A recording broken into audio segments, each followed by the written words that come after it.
How and why did you decide to write an anti-Islamic book? How was your life in regards to faith? What did you believe in? What was your heaviest and most regretful expression that you used for Islam?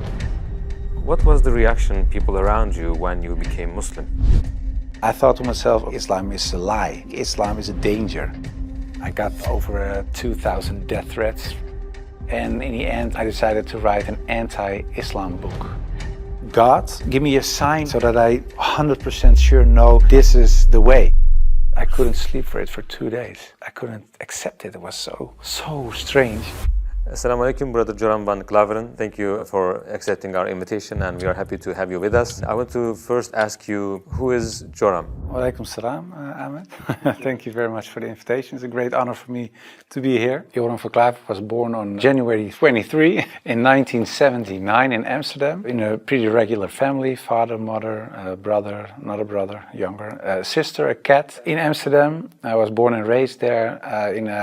We're a practicing Protestant family. After I finished high school, I studied comparative religion. I was a teacher for a few years. There happened a lot of things in the Netherlands, especially in my life. Also, when I look at the bigger picture when it came to Islam, I became politically active for the Freedom Party. I became a member of parliament. And in the end, I decided to write an anti-Islam book, which started as an anti-Islam book, changed into this search for God, and it ended up me becoming a Muslim. How was your life in regards to faith? What did you believe in? Before I was a Muslim, I was a Protestant Christian from the Reformed Church. We read from the Bible, we all got biblical names, we were all baptized, we went to church, etc., etc. So we're pretty Christian in that way, in that sense. Of course, I believed that there is a creator, I believed in heaven, hell, I believed in angels, revelations, and of course what separates the Christians from the Muslims is that I believe that Jesus Christ was the Son of God. In a more philosophical way, I believed he was God himself, of course. I believed in the resurrection and crucifixion of Christ, of course. And I believed in the atonement. But because the Trinity is a very complex concept, whether you believe it or not, it's still very complex. Because if there is a God in the Bible, it says God is eternal. But if you are eternal and you die, you cannot be eternal, immortal at the same time. So that was something when I was a little older, 16, 17, I started questioning things like that. It's not very logical. I talked to many priests, preachers, even rabbis, and the answers I got weren't very satisfying. That made it for me kind of complex, and in the end I had some doubts about stuff like this, but I said, well, I set it aside and I thought, okay, I just believe it, and perhaps I'm not smart enough to get the whole picture. And I still believed in God. I still believed that Jesus was a very important person. I believed he was the Son of God, but how it exactly was, I left it for what it was. How and why did you decide to write an anti-Islamic book? After high school, I went to university and I did comparative religion. And the remarkable thing, I think, was that the first day of me going to college was September 11, 2001. Already thought, okay, these Muslim guys are kind of crazy and this religion isn't the truth. Then a few years later was this guy in the Netherlands called Theo van Gogh, Theo van Gogh. He was a famous filmmaker and he was killed in the street. He was shot and they tried to slit his throat and they put a knife in his stomach with a letter on it for another girl, Ayaan Hirsi Ali, and it said, "You are next." So it strengthened my anti-Islam feelings in such a way that I thought, well, I have to become politically active to do something and stop this evil of harming our country. You started politics because of Islam? Yeah, and that really had to do with Islam. That was the reason that I wanted to write a book, to explain to people why Islam was a danger for the world. When I was writing my book, like I said earlier, the questions, the doubts I had about Christianity popped up again. And that was about truth, of course, because I was a believing Christian guy. And yeah, the Christian questions I had in the end were answered in an Islamic way. Because, of course, when I started writing the book, a lot of people think that it was a political book. But it wasn't so much a political book, it was a religious book, because I wanted to show people why Islam was a danger as a religion, and I wrote it from a Christian perspective. So in the beginning I made a comparison between the Christian concept of God and the Islamic concept. So I started comparing it. But because I had these doubts about the Trinity and I saw Tawheed, the oneness of God in Islam, I thought, yeah, it sounds a little bit more logical. And then I thought to myself, well, I reread the Bible to refresh myself and see, okay, why isn't the concept of Islam, the Tawheed concept, isn't isn't the Christian concept. But when I was reading the Old Testament and I saw what the Old Testament prophet said, it was one God, one God, one God. And then I thought, okay, I'll look only at the words of Jesus Christ in the New Testament. And then there's this story in the New Testament where a guy comes to Jesus and he asks him, what is the most important thing in life? How can I gain paradise? And he said there are two things. He says, hear, O Israel, hear your God is one. Treat your neighbor as you want to be treated yourself. So I thought, well, even Jesus Christ says, hear, O Israel, your God is one. So I thought, well, this whole Muslim concept of God sounds more logical, and it's the same concept that I find in the Old and the New Testament. And I know Christianity as a religion teaches something else, but it isn't the concept of God that I find in the Bible. So after weeks and weeks of study, rereading all kinds of books, I thought to myself, okay, perhaps this oneness of God is something that is true. So that's how it started. What resources did you use while doing your research? Because I was kind of shocked, I started writing to several authorities on these religious matters. And one of the guys that I wrote to was Sheikh Abdul Hakim Murad, and he's a professor from Cambridge University. But in a way it was kind of strange, of course, because I was a politician back then still. I was writing an anti-Islam book with an anti-Islam purpose. And I'm asking this Muslim professor from another country, can you help me?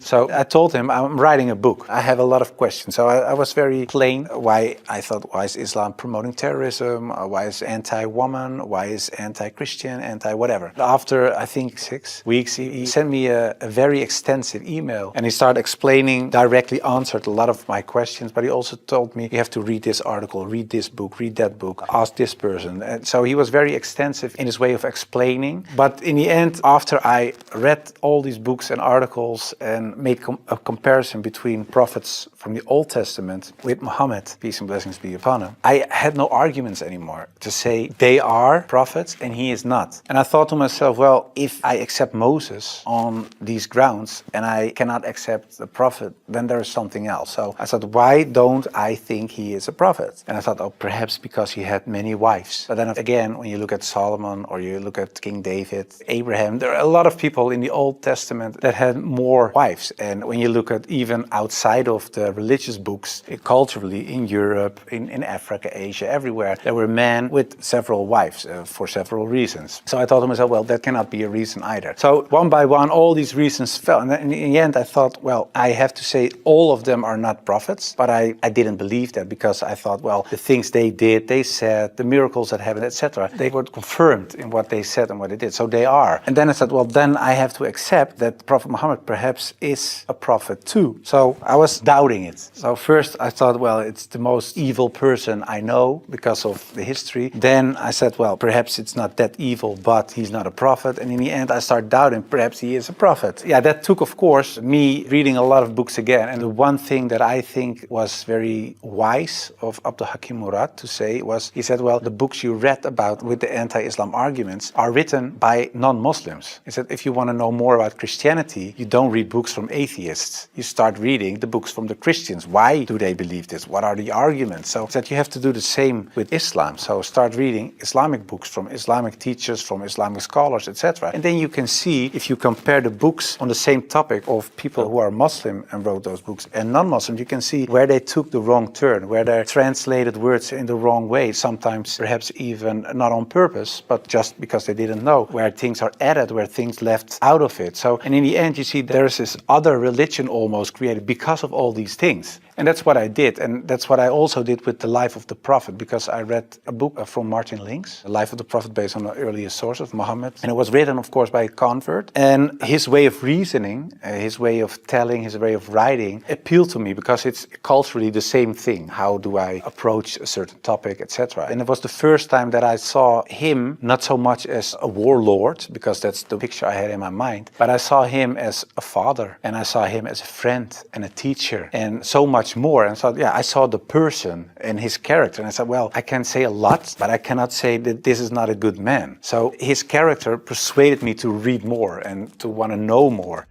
What surprised you the most while doing your research? The story about Hind, there was something that, like a switch, like I had to change. And that was because I thought Hind was the wife of one of the enemies, Abu Sufyan. And in a way, they gave money to kill Hamza, the favorite uncle of the Prophet. And that was what happened on the battlefield. He got killed. They even paraded with his ears and cut off his nose and horrible stuff. So the Prophet was deeply sad, of course, of what happened. And years later, he became powerful. He came in power in Mecca. And then there was Hind. And I was reading this book and I thought, okay, now she gets crucified or her head gets cut off or something like that. But he said, well, I cannot look at her right now, but everybody is forgiven. And if you want to stay here and live among the Muslims, it's possible. If you don't want that, you can go. But bloodshedding is over now. And I thought to myself that she was forgiven. If you can forgive someone who kills a relative, especially a favorite uncle of you, even starts parading with parts of his body to show other people that she humiliates you and whatever you stand for, that means you have such a great character. It's very special. It's something you don't see. And that's what he did. So I thought to myself, well, it was a really special guy. And when I thought that, I thought, well, I have these arguments for him being a prophet. I see his character. I see the way he treated other people. I see how he treated his enemies. I think he is a prophet. But then I thought to myself, whoa, that's horrible. Because I already accepted this oneness of God. And now I say he is a prophet. If I say there is only one God and Muhammad is his prophet, that's almost shahada. So I thought to myself, okay, let's close the books. Stop. This is going in the wrong direction. And of course, I wasn't that anti-Islam anymore because of what I read, what I saw, and what I experienced. What I tell you now, it sounds a little like a fairy tale, but it really happened. In the end, there were all these books at the table. And when I had this feeling of, yeah, okay, this is shahada in a way, I thought, well, I put all the books away and I put the books on the highest shelf. But there were so many books that a lot of books fell off the shelf. And one of the books that fell off the shelf was the Quran. And when I picked it up, my hand was on a page with Surah 22, Ayat 46. And it says, it's not the eyes that are blind, but the hearts. And I thought to myself, that really is my problem, because it wasn't the eyes. I really could see what I written down myself. Nobody forced me to write this book. Nobody said you have to write this or that. I started writing myself and I could see it with my own eyes, but I still couldn't accept the fact that I said he is a prophet, there is this one God. I just couldn't. So it wasn't my eyes that were blind, but it was really my heart. I couldn't accept it. I think my nafs or whatever, my ego, I couldn't accept it. And I said, well, God, I don't care if it's the God from the Bible or the Quran, give me a sign or something so that I 100% sure know this is the way. And I went to bed, but when I woke up, I felt very secure in myself. I really felt very secure. I've never been more secure about anything else. The whole anxiety or the whole doubting issue disappeared like snow for the sun. And I thought to myself, well, I think I'm a Muslim. Well, and then of course I had to tell other people. What was the reaction of the people around you when you became Muslim? Assalamu alaikum, brothers and sisters. We saw that 80% of our audience, including this video, are not subscribed to our channel. As you know, we are a non-profit organization and advertisements are disabled on our videos. So the only reason we are asking for this is to spread the truth. It may seem like a small act, but inshallah, it may be a means of guidance for many people. Now let's click the subscribe button and let's together walk towards eternity. What was the reaction of the people around you when you became Muslim? Most of them were very negative, of course. For a lot of people, especially some uncles and aunts, it was kind of a shock. They heard it when it was on the news. I told my mother and my mother started crying. And my wife was pretty open. Yeah, she was very cool about it. She said, well, if Islam is what you really believe and that's in your heart, who am I? And yeah, some people from my old work were really aggressive. I got over 2,000 death threats from people who used to support me, of course. People who voted for me. People said the most horrible things. We will rape your wife, shoot you, we know where your children go to school, stuff like that. And most of them, of course, is nonsense because they're crazy people writing things on their computer. So it was kind of a hectic time. And I had to tell my work, of course, and it was this Christian organization. So to say that the leader of the pack, he said, I can't believe it. And he said, well, I noticed this change when you talked about certain topics on radio. You were kind of a little more mild, not so harsh anymore, but you becoming a Muslim? And after I said, yeah, I became Muslim, he said, I couldn't sleep for it for 2 days. I couldn't accept it. It was so strange. But the hardest part for me was telling my grandfather, because my grandfather was dying and he was 93, 94 years old and he was on his deathbed at home. I had to tell him, and my mother told me, yeah, you have to tell your grandfather. It was her father. So I said, well, then you have to come with me. It's got like a shield. And I just said, well, grandfather, I became a Muslim. And then he closed his eyes. And I thought he stopped breathing because, yeah, he was so old. And he really stopped breathing for a while. And then he started breathing again. And he looked at me and he said, well, at least you didn't become a Catholic. So it was very funny. The last thing, and my old boss from the radio, he said, well, how do we know that you're not becoming Hindu one day or something else?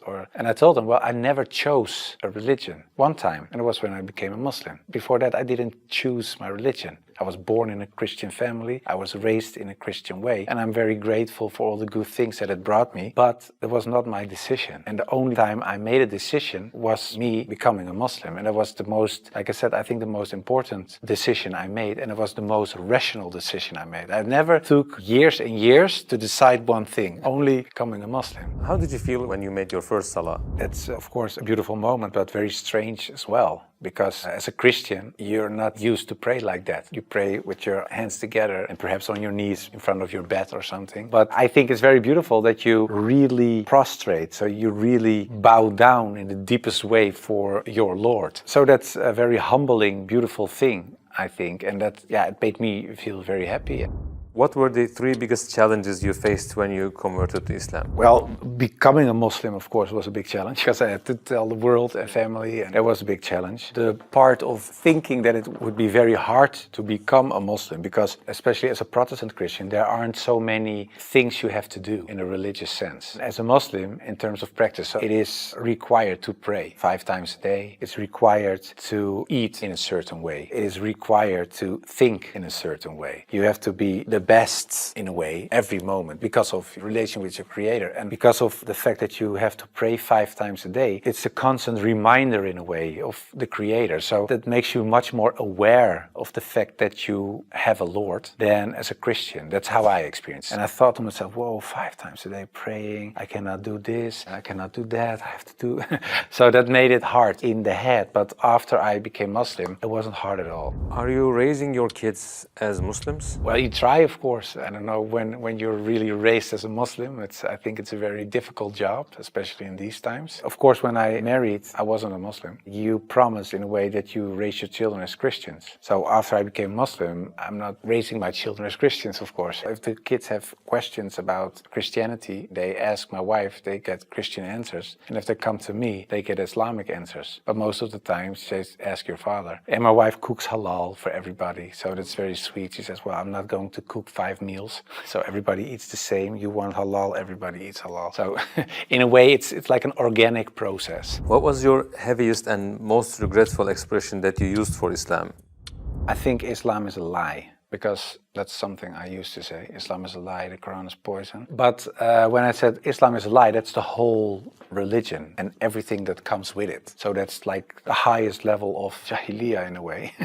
Yeah, that's something I regret, because it was like an umbrella and everything else was under this concept of Islam is a lie, because that was the core thought. And of course, I do blame myself, and I know there are a lot of people out there not practicing Muslims that do so. And in a way, I understand it, because in a political sense and in a social, cultural sense, everything I said and done is still there. I sometimes even hear arguments from people in my old party that I invented in a way. Yeah, that's something that bothers me, and that's one of the reasons that we founded an organization. It's called the IXC, Islam Experience Center, and we go to schools, primary school, high school, college, universities, but also to departments of the government, other social organizations, churches, to take away misconceptions about Islam, to share the message, to show Islam in its true colors. And we do it by virtual reality with the glasses, so it's a very fun experience as well. And we try to erase in a way the things I said and done in the past. How should people research about Islam? Do you advise just searching at Google? No, I would certainly not advise Google. It's the last thing I would advise. I said shut down the computer. No, I think it's very important that people read books, real books with pages and stuff. I would recommend Muhammad, his life based on the earlier sources of Martin Links, the book I talked about earlier. It's a green book. And I think it's very important for people not just dive into the Quran, because it's a very complex book. And if you don't have anybody who can teach you what you read, especially most of the people who don't know anything about Islam are not fluent Arabic, classic Arabic speaking people. So you will read an interpretation of the Quran or a translation, and most of the time that's not the real deal, of course. So I would advise people just to study the Sirat, study the character and the life of the Prophet, because that's what the tradition teaches us as well. His life was the Quran. He was the living Quran in a way. Just study his Sunnah, and I think that is the best way of discovering Islam. What would you like to say as your final comments? I became much more happy after I became Muslim. So I would like to invite everybody to become Muslim, just because it brings peace to your soul and peace to your heart. It is the truth. It resonates with heart and soul. At least look at it from an Islamic perspective. Try to read and study the life of the Prophet. Try to understand what the Muslims believe. Not so much the behavior of Muslims, because there are a lot of Muslims that don't live like Muslims, including myself. I don't always live like a Muslim. I should, we all do, but you should look at the example of all examples, and it was the Prophet. And if you study his life, perhaps you find guidance that leads you to the truth.